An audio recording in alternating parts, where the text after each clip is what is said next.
மகனே, நீ பலவிதமான சோதனையில் சிக்கி அழுது கொண்டிருக்கிறாய். எதற்காக இந்த சோதனை என்றால், நீ பரிசுத்தமாவதற்கும் உனக்கு ஆசீர்வாதங்கள் பெறுவதற்காகத்தான்.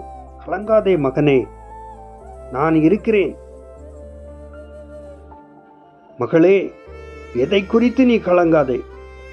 உனக்கு ஒரு சோதனை வருகிறது என்றால் உன்னை ஆசீர்வதிப்பதற்காகத்தான். அதை நீ புரிந்து கொள்.